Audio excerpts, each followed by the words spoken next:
Nous sommes toujours avec les animaux que le prophète Mohammed a ordonné aux musulmans de tuer.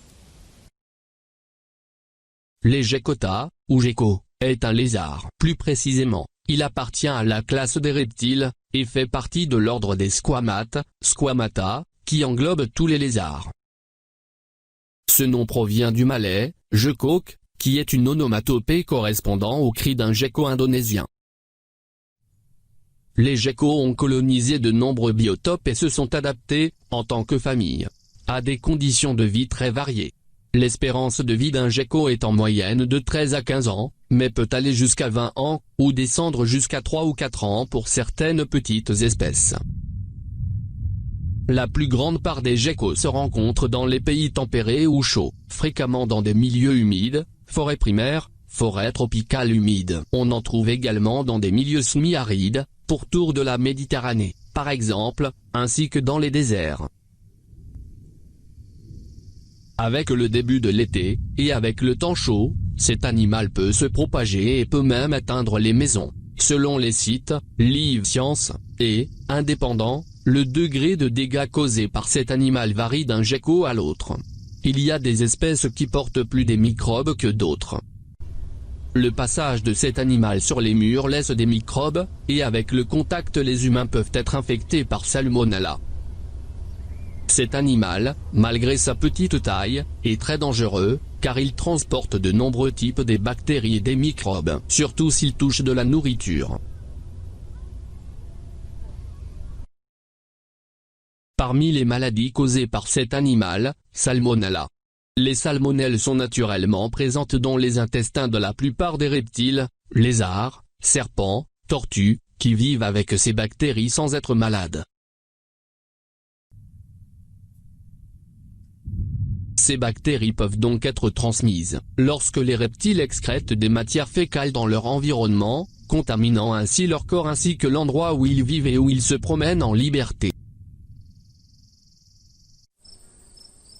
La plupart des reptiles excrètent ces bactéries pendant une longue période. Ainsi, il est préférable de toujours supposer qu'un reptile est porteur de salmonelle, et de toujours prendre les mesures de précaution qui s'imposent pour vous protéger, et protéger les autres personnes, qui pourraient manipuler un reptile, ou nettoyer l'environnement où il vit.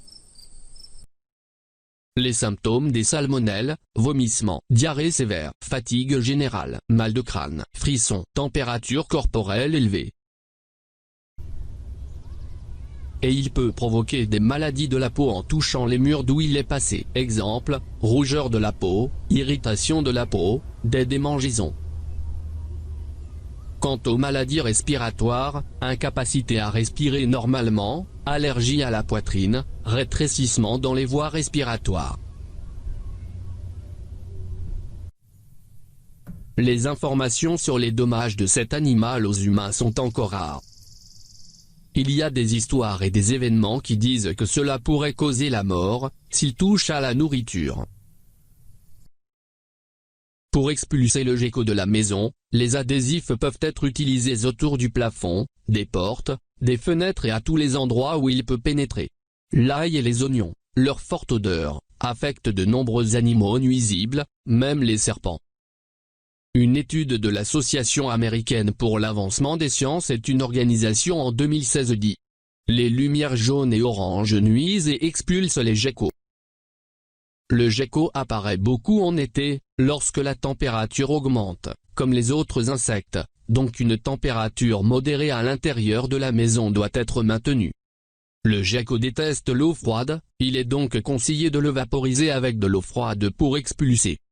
Enfin, les insectes mangés par les geckos, comme les mouches, les moustiques, les fourmis et les sauterelles, comme les criquets, doivent être éliminés, et en fermant les espaces dans lesquels les murs sont cachés. Ces espaces et ces vides peuvent cacher d'autres insectes nuisibles. Lors de la mise à mort de cet animal, il doit être confirmé qu'il est mort. C'est un animal trompeur, qui prétend mourir pour trouver une chance de s'échapper. Cet animal est parmi les animaux détestés de l'islam, et le prophète Mohammed a ordonné aux musulmans de la tuer.